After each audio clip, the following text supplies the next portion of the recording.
राय रंजीत के मकान में जा रहे हो? हाँ? मत जा, वो तेरी जिंदगी की सबसे बड़ी गलती होगी। मत जा। लेकिन आप कौन है? मैं तुम्हारी मौत।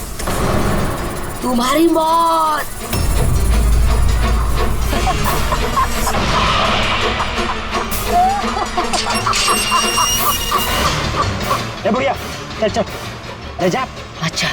अच्छा वरना तू भी मरेगा। मत जा वरना तू भी मरेगा। नसर साहब, आप राज साहब हैं? हाँ। आइए। Hello Raj, are you okay? कौन था?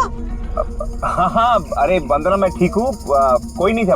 और मैं पहुंच गया हूँ, ठीक है, बंगले पे। मैं कॉल करता हूँ तुम्हें। Okay, you take care. हाँ, I will speak to you soon. Bye.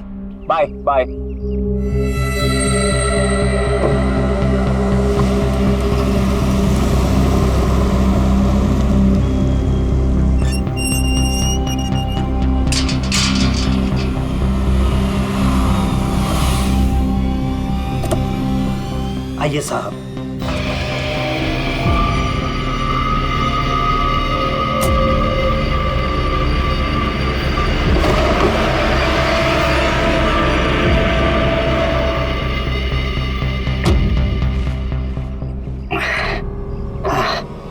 साहब, सफर में कोई तकलीफ तो नहीं हुई? नहीं, लेकिन वो औरत कौन थी? बुढ़िया औरत जो आपसे बात कर रही थी ना, लाली नाम है उसका। थोड़ी अजीब सी है। आपको उसकी बातों का बुरा तो नहीं लगा? नहीं, बुरा नहीं लगा मुझे, पर मुझे एक बात समझ में नहीं आई कि उस औरत ने मुझे यहाँ आने से मना क्यों किया। जाने दीजिए ना साहब उसकी बातों का। थोड़ी सी हिली हुई है, कुछ भी बकती रहती है। आप आइए, अंदर आइए।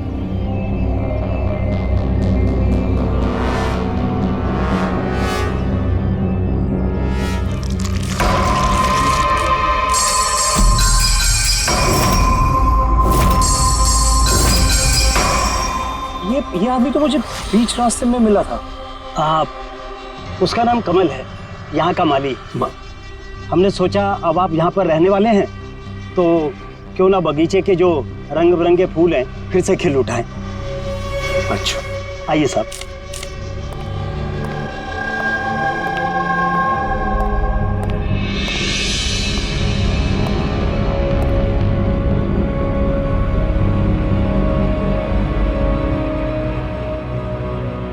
अच्छा, एक बात बताइए जी। यहाँ कितने साल से काम कर रहे हैं आप? बस साहब ये समझ लीजिए कि मैंने बचपन में चलना यहीं से सीखा था, और अब इस घर से तभी जाऊंगा जब मेरी अर्थी उठेगी।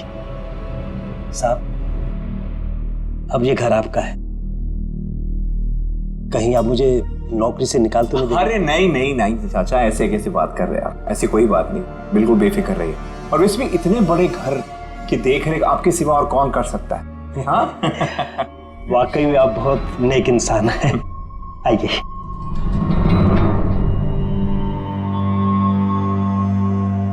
साहब, ये है आपका रूम, वॉशरूम उधर है। आप फ्रेश हो जाइए, तब तक मैं आपके लिए खाने पीने का बंदोबस्त करता हूँ। ठीक है साहब।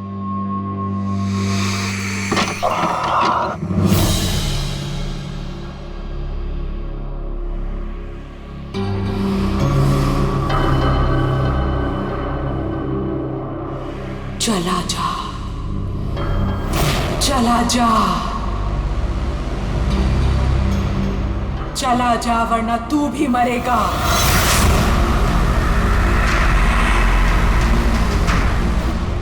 कौन?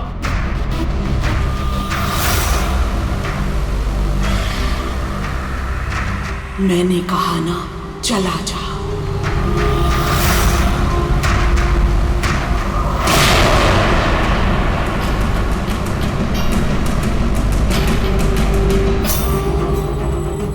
कौन है?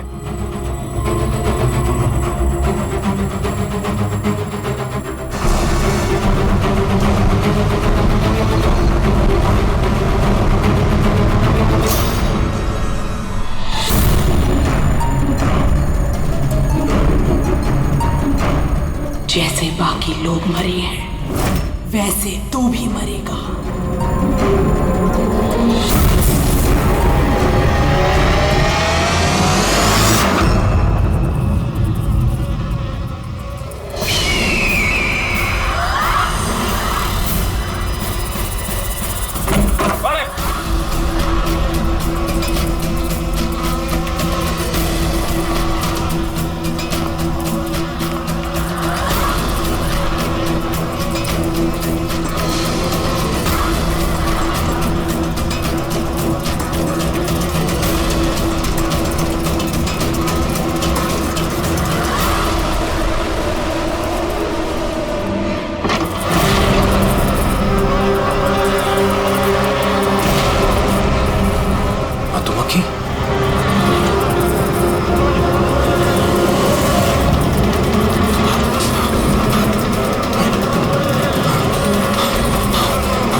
Can I speak to ACP Pradyuman please? हाँ जरा शांत हो जाइए, कौन बोल रही है आप? मैं कौन बोल रही हूँ, मुझे क्या काम है, मैं सिर्फ उन्हें बताऊंगी। Can you just make me speak to him right now, please? एक मिनट होल्ड करिए। सर, हाँ सर, फोन कॉल है। सर कोई लेडी है, बहुत रो रही है, कह रही है सिर्फ आपसे बात करेगी। Hello hello ACP Pradyuman.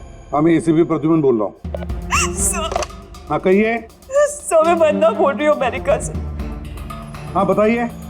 Sir मेरे साथ बहुत बहुत बहुत बुरा हुआ है सर। क्या हुआ आपके साथ? सर मेरे फियांसे राज इंडिया गए थे कुछ नए मकान खरीदते। सर मधुमक्खियों के काटने से उनकी मौत हो गई। क्या? अच्छा तो बताइए मैं क्या कर सकता हूँ आपके लिए? सर लेकिन मुझे लगता है कि उनकी मौत मधुमक्खियों के काटने से नहीं हुई। इनफैक्ट उनका मर्डर हुआ है। He's been killed। तो ऐसे क्यों लगता है आपको कि उनका खून हुआ है? सर वो जब प्रॉपर्टी खरीदने के बाद कागजी कार्रवाई के लिए जा रहे थे तो तब क्या हुआ? सर मैंने साफ सुना था राज को कोई औरत धमका रही थी। कौन थी वो औरत? No sir, I have no clue. जरा एक बात बताइए, क्या आपके राज की यहाँ इंडिया में किसी के साथ कोई दुश्मनी थी, कोई झगड़ा वगड़ा हुआ था? नहीं सर, राज की किसी के साथ कोई एनिमिटी, कोई दुश्मनी नहीं थी। इनफैक्ट राज तो इंडिया में किसी को जानता ही नहीं था। तो फिर कौन कर सकता है ये? कौन जान ले सकता है राज की? क्या आपको किसी पर शक है? नहीं सर, कोई शक नहीं। सर राज तो एक नेक काम करने जा रहे थे। कैसा काम? He wanted to start an orphanage। सिर्फ एक अनाथ आश्रम खोलना चाहते थे वो।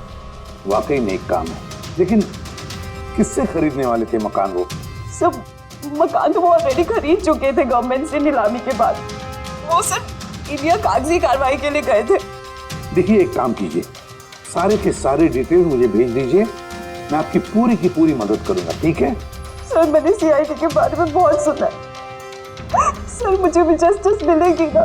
वंदना जी मैं आपसे वादा करता हूँ, आपको पूरा का पूरा इंसाफ दिलाएंगे हम, और जिसने भी आपके राज के साथ बुरा किया है उसे हम सजा दिलवाएंगे। वंदना, उसका मंगेतर राज अमेरिका से इंडिया आता है मकान खरीदने, अनाथ आश्रम चलाने, और राज की मौत होती है मधुमक्खी के काटने से। इंटरेस्टिंग।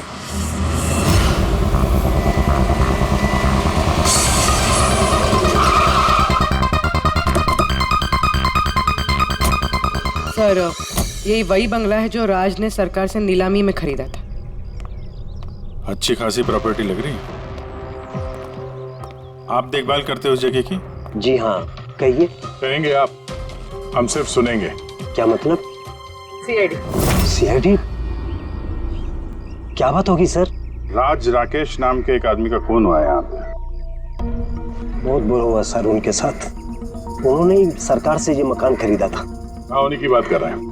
उनका खून नहीं हुआ, मधुमक्खियों के काटने से उनकी मौत हुई है। मैंने खुद अपनी आंखों से देखा था। नहीं देखा होगा आपने, लेकिन यहाँ इस बंगलों में आने से पहले किसी औरत ने उन्हें धमकी दी थी।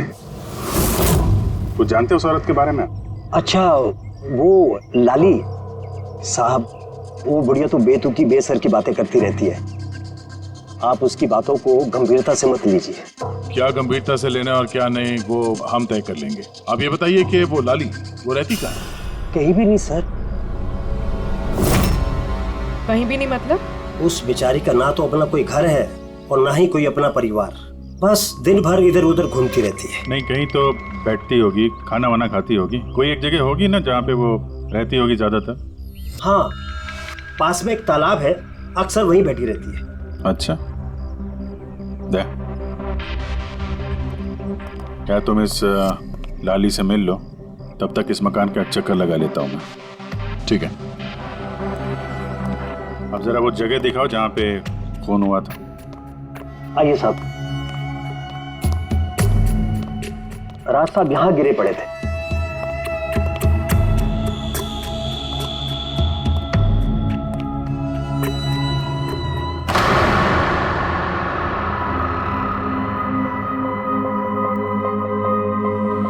पहले मधुमक्खियों ने राज साहब को मारा, फिर वो खुद मर गए।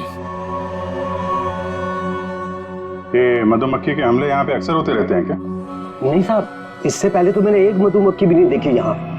पता नहीं राज साहब के पीछे इतनी सारी मधुमक्खियां अचानक कहाँ से आ गई। राय रंजीत की हवेली से आ रहे हो ना तुम लोग? राय रंजीत की हवेली से आ रहे हो ना तुम लोग?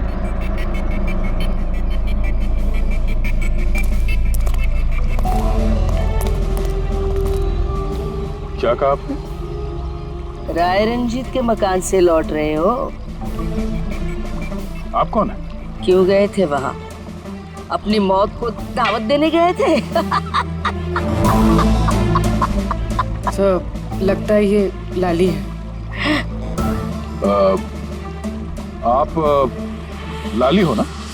हाँ, तुम्हें किसने बताया? तुम्हें राय रंजीत के जासूसों ने यहाँ भेजा है? हाँ, उन्होंने ही भेजा है ना यहाँ पे। कौन राय रंजीत? सांप था वो, सांप। उसने मेरी दादी को धोखा दिया, उन्हें अपने ही घर से धक्के मार के निकाल दिया। निकालो इसे बाहर। छोड़िए मुझे, मुझे मेरे घर से मत निकाल, मुझे मेरे घर से मत। शर्म आनी चाहिए तुम्हें रंजीत। तुम अपनी खुद की भाभी को घर से बाहर निकाल रहे हो। कम से कम अपने भैया का तो लिहाज किया होता। अरे उनका क्या लिहाज करना, उन्होंने खुद ही तो अंगूठा लगाकर ये घर मेरे नाम किया है। तूने उन्हें शराब पिलाकर धोखे से अंगूठा लगवाया था। अब क्यों किया, कैसे किया, इस गहराई में जाने से क्या फायदा। समझने वाली बात तो ये है कि ये मकान अब मेरा है और तू सड़क पर आ गई है। चलो निकलो इसे यहाँ से। तेरे हिस्से में ना सिर्फ घर नहीं आया है, एक मकान आया है। एक ऐसा मकान जिसके हर कोने में मेरी बदुआएं गूंजेगी। मैं तुझे श्राप देती हूँ, सिर्फ तू ही नहीं, इस घर का जो भी मकान मालिक बनेगा वो जिंदा नहीं बचेगा। मौत का खेल होगा यहाँ, मौत का खेल। अब तक कितने लोग मरे? वो सब लोग मर गए जिन्होंने वो मकान खरीदना चाहा। तुम लोग वो घर मत खरीदना, तुम भले लोग लग रहे हो, वरना तुम्हारी बीवी विधवा हो जाएगी।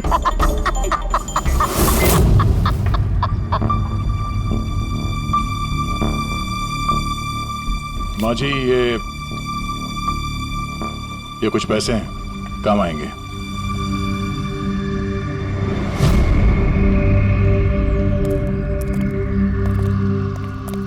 सर, लगता नहीं है इसका राज की मौत में कोई हाथ है।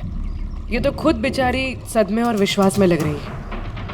हो सकता है राज की मौत कोई मर्डर ही ना हो, कोई हादसा हो।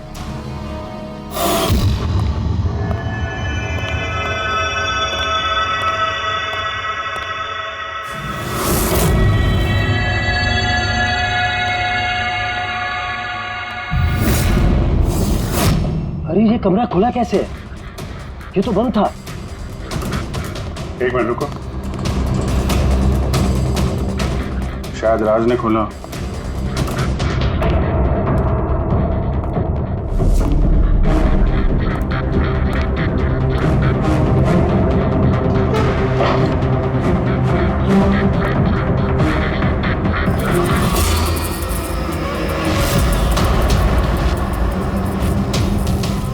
ये है तो छत्ता यहाँ पे।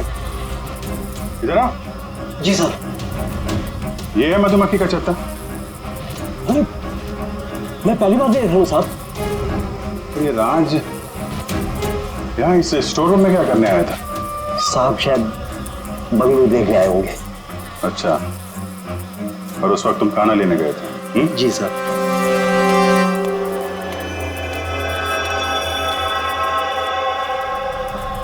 वो कौन है? वो कमल है साहब, यहाँ का माली। जब राज साहब की मौत हुई थी तो ये था यहाँ पे? जी हाँ था। कमल इधर आओ, साहब बुला रहे। जी सर। कमल, जब राज साहब की मौत हुई थी तो यहाँ आसपास किसी अनजान आदमी को देखा था तुमने? कोई अजीब सी घटना हुई हो? नहीं साहब। तो ये छत्ता यहाँ पे है तो तुम्हें कुछ काम करने में परेशानी नहीं होती? मधुमक्खी ने काटा नहीं तुमको कभी? नहीं सर, मधुमक्खी तो तब काटती ना जब यहाँ कोई छत्ता होता। पहले तो मैंने ये छत्ता यहाँ देखा ही नहीं साहब। क्या बात कर रहे हैं? हाँ साहब, मैंने आपसे पहले कहा ना कि इससे पहले इस घर में हमने एक मधुमक्खी भी नहीं देखी। कमाल है, फिर ये छत्ता आया कहाँ से? और मधुमक्खियों ने राज को ही क्यों काटा? ये तो कोई एक्सपर्ट ही बता सकता है। आसान के क्या पता चला राज की मौत के बारे में? मौत कैसे हुई? बस इसकी मौत मधुमक्खियों की वजह से हुई है। यार तुझे पूरा यकीन है राज की मौत मधुमक्खियों की वजह से ही हुई है? हाँ बॉस, ये डॉक्टर ने जो रिपोर्ट बनाई है मैंने वो भी देख ली। इस राज का अच्छी तरह से चेकअप भी कर लिया। मुझे पूरा यकीन है राज की मौत मधुमक्खियों के डंक के जहर की वजह से ही हुई है। सर, बचपन में मुझे मधुमक्खी ने काटा था, मैं तो जिंदा हूँ। हाँ सालू के साहब, पंकज पे जहर का असर क्यों नहीं हुआ? अरे पंकज को मधुमक्खी ने काटा था, मधुमक्खियों ने नहीं काटा था। बॉस, अगर एक दो मधुमक्खी काटे तो बात समझ में आती है, लेकिन सैकड़ों मधुमक्खियां अगर हमला कर दे तो इट्स इम्पॉसिबल। मधुमक्खियों के डंक से? साळुंखे कहता है कि राज की मौत मधुमक्खियों के डंक से हुई है, मधुमक्खियों के जहर से। और राज की मंगेतर वंदना कहती है कि राज का खून हुआ है।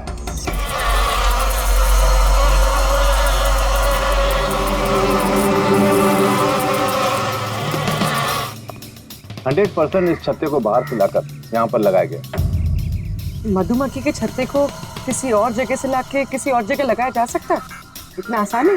इतना मुश्किल भी नहीं है। शहद के व्यापार के लिए अक्सर ऐसा किया जाता है। आप बता सकते हैं कितने दिन पहले इस छत्ते को यहाँ पे लगाया गया? ज्यादा दिन नहीं, लगभग 2-3 दिन।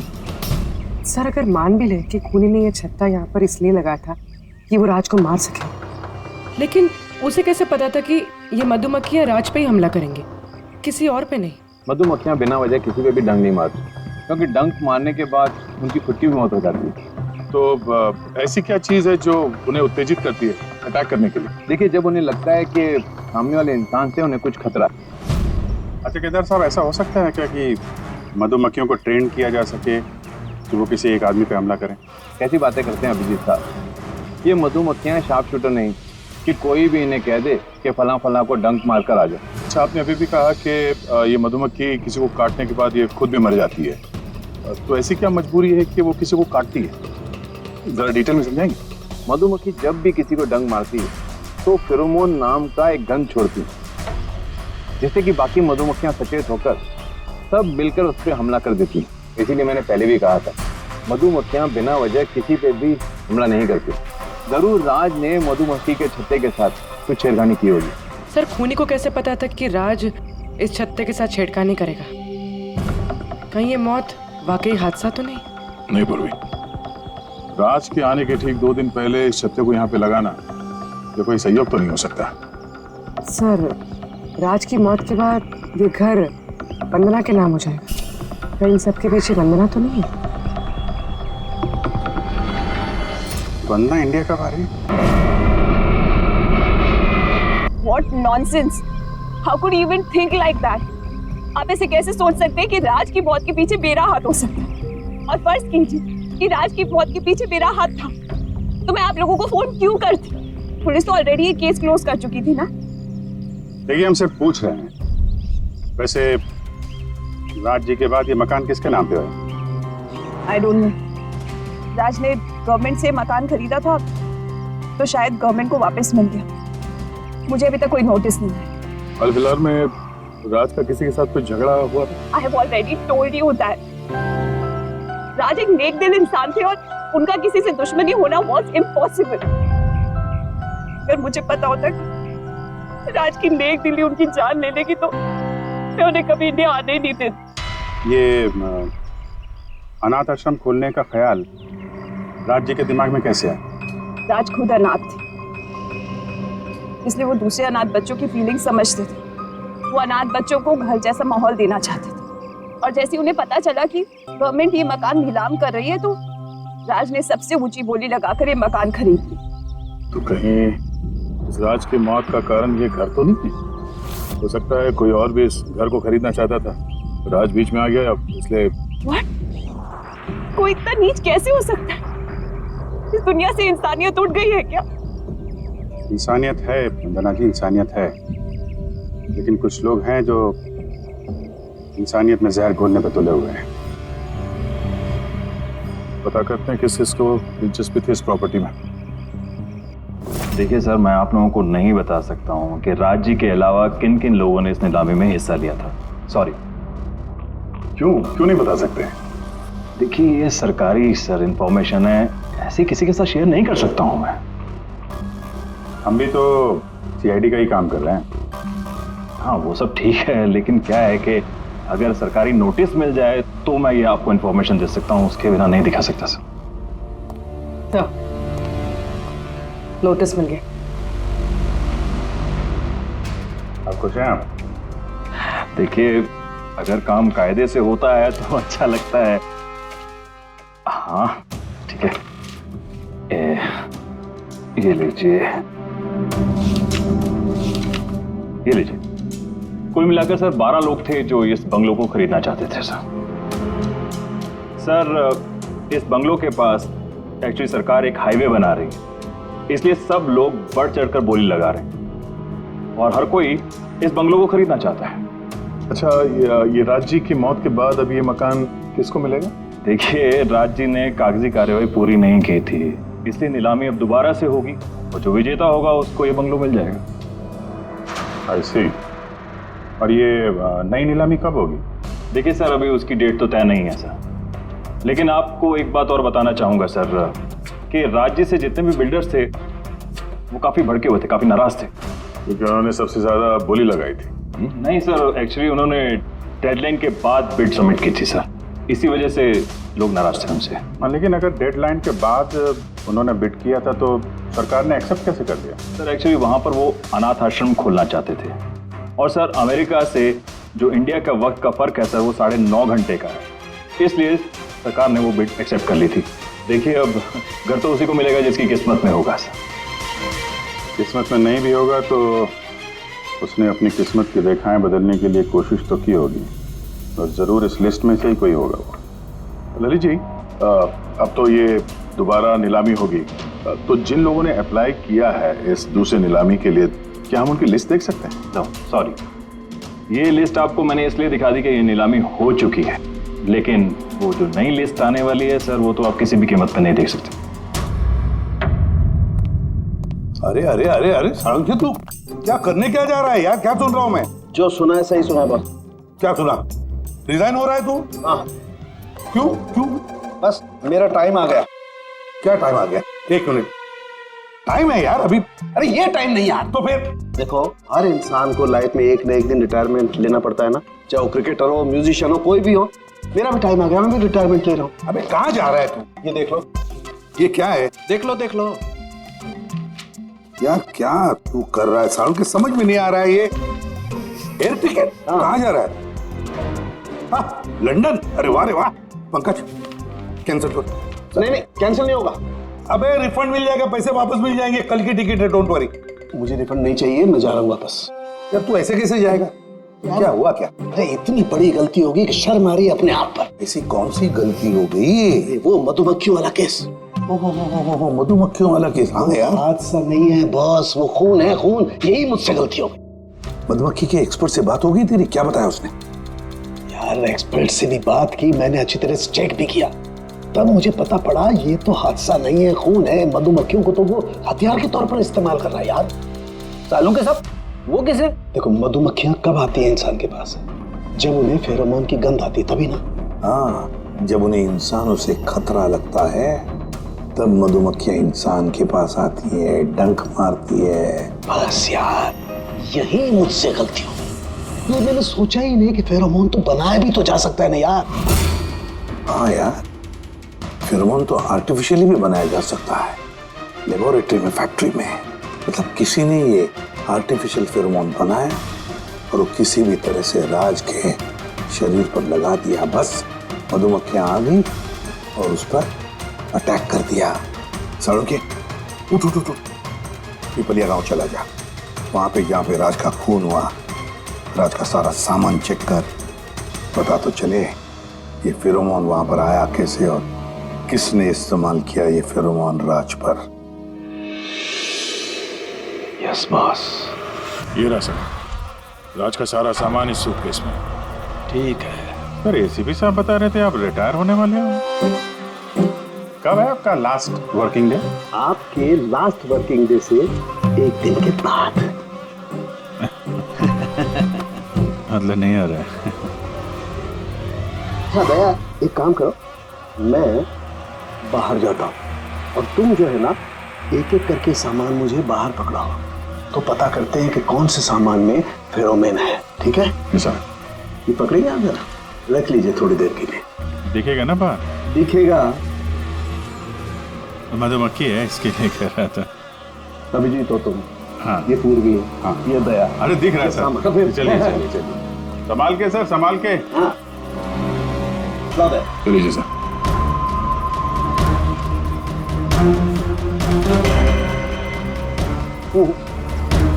नहीं, इसमें फेरोमोन नहीं।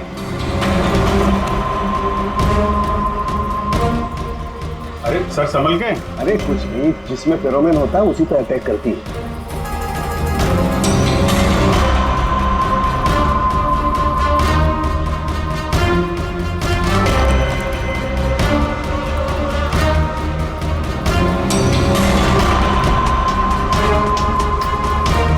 अरे यार,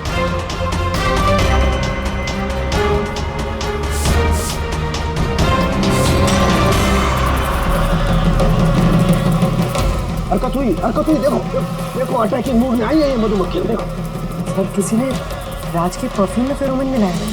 अरे यार, ये मधुमक्खी ने मुझे काटा ना। सर आप निकलो यहाँ से। अरे यार, अरे पानी में जाओ, पानी में। पानी किधर है? अरे सामने उतर सर। अरे उधर कुआं है सर, जाओ ना। कुएं में घुस जाओ। अरे सर निकलो यहाँ से। जाइए सर।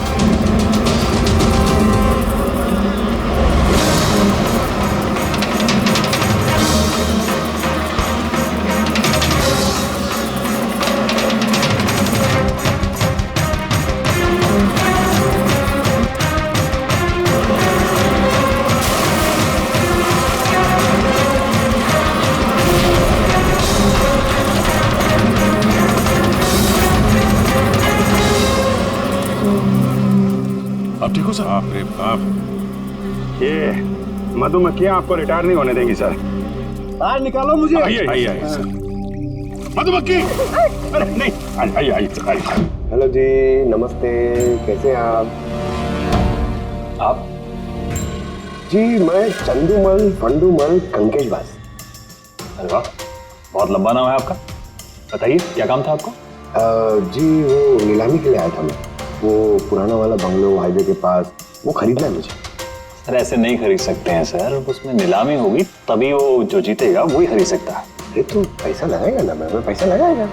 देखिए अब टाइम नहीं बचा है, सिर्फ 15 मिनट बचे हैं, आप लेट हो गए। अरे क्या बात कर रहे हैं सर, 15 मिनट में क्या क्या हो जाता है। ये देखिए ना, मैं तो ये बेड का लिफाफा भी लाया हूँ,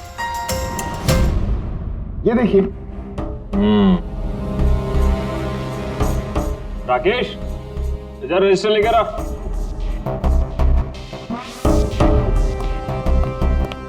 साहब को दो, एंट्री कीजिए सब।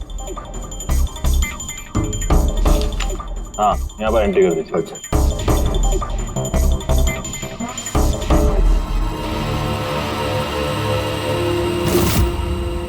यहाँ साइन कर दीजिए लास्ट में। Good, like. अच्छा वेरी गुड, ये तो अच्छा हो गया सर। वो बंगले का चाबी? और मजाक कर रहे हैं? अरे चाबी ऐसे थोड़ा ना मिलती है। अरे भाई बोली लगेगी, नीलामी होगी, उसके बाद जो जीतेगा उसको मिलेगा। भाई क्या बात कर रहे हैं आप? बेट तो मैं ही जीतूंगा, ये पक्का है। भाभी और बच्चों को मेरा प्यार देना, ठीक है सर? Thank you. पता नहीं कहाँ से चले आते हैं, कमाल है।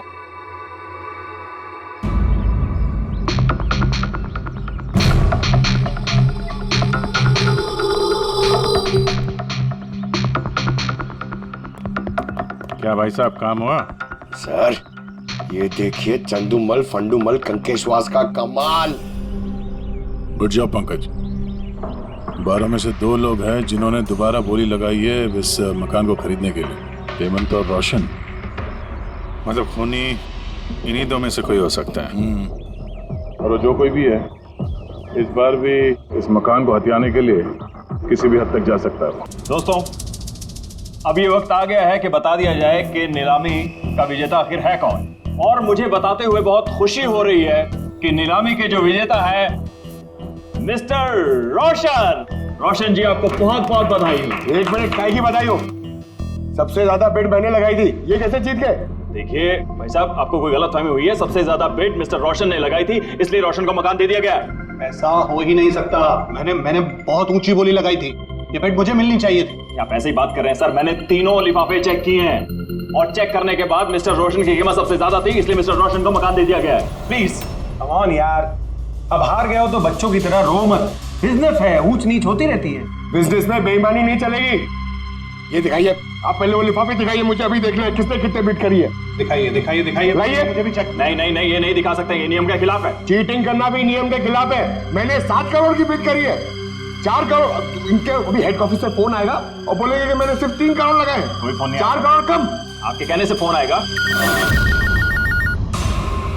चलो उठाओ फोन, उठाओ तुम्हारा अभी। ये मुझे क्या करना है क्या नहीं करना है, आप मुझे नहीं बताएंगे। आप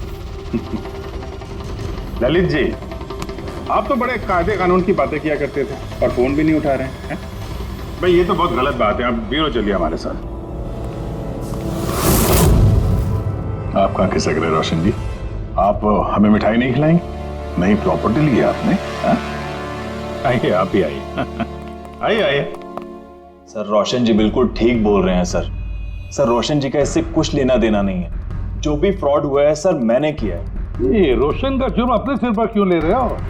अच्छा खासा पैसा दिया है क्या रोशन ने तुम्हें? और एक बात याद रख लो, ये पैसा खर्च करने को नहीं मिलेगा, क्योंकि तुरंत फांसी होगी तुम्हें।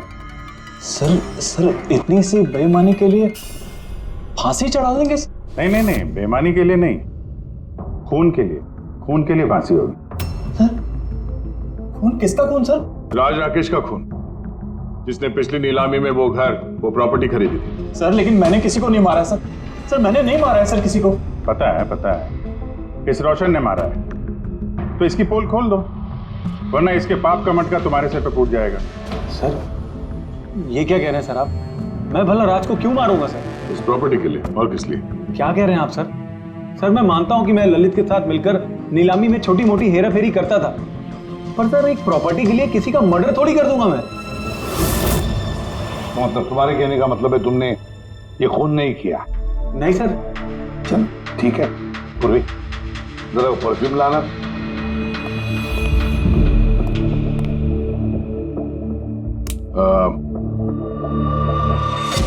ये परफ्यूम छिड़क दूं?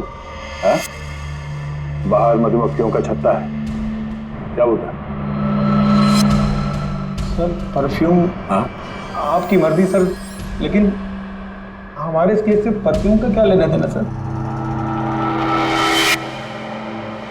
मुझे वाकई पता नहीं इस परफ्यूम का कोई इस केस से संबंध है। सर जी हम सच कह रहे हैं सर, राज्य की मौत से हमारा कोई संबंध नहीं है सर। ललित बिल्कुल ठीक कह रहा सर।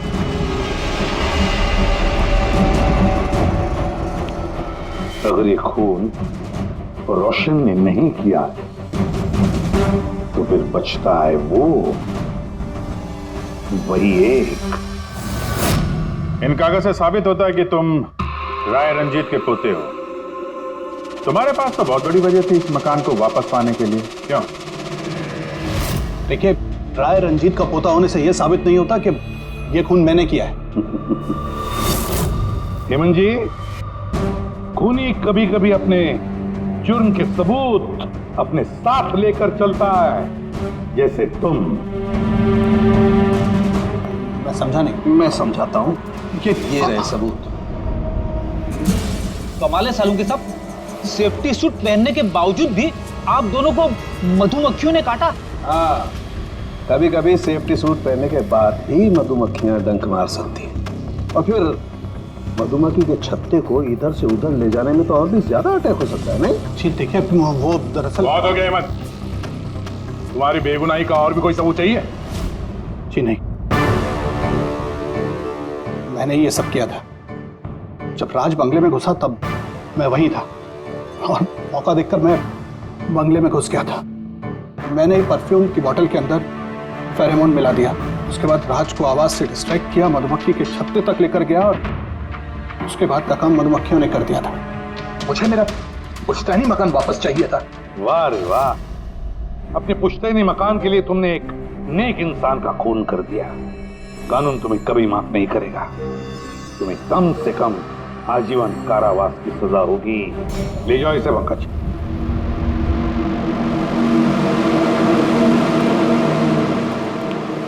पंखे, केस खत्म, रिटायर हो सकता है तू। मुझे रिटायर होना ही नहीं है। कल तक तो बोल रहा था रिटायर करूं। वो कल की बात थी। भगवान, मतलब पीछा तो नहीं छूटने वाला इस आदमी से अपना। हाँ, पीछा नहीं छूटने वाला है किसी का किसी से नहीं। मुझे तुम्हारे बिना चैन नहीं और तुम्हें मेरे बिना चैन नहीं। ये लीजिए, सरकार ने बंगलो अब राज से आपके नाम करने का निर्णय लिया है। उम्मीद है कि अब आप मिस्टर राज के अनाथ आश्रम खोलने का सपना पूरा कर पाएंगे। राज के जाने के बाद मेरी लाइफ का यही मकसद रह गया है, उसका आखिरी सपना पूरा करना। But thank you so much Raj को जस्टिस दिलाने के लिए। हमने जो कुछ भी किया वो तो हमारा फर्ज था। आपको और कोई मदद की जरूरत हो तो हमें जरूर याद करिएगा। कभी कभी आते रहिएगा, उन बच्चों को भी आपसे इंस्पिरेशन मिलेगी। ये भी कोई पूछने की बात है? हो सकता है उन बच्चों में हमें कोई हमारा नया CID ऑफिसर मिल जाए।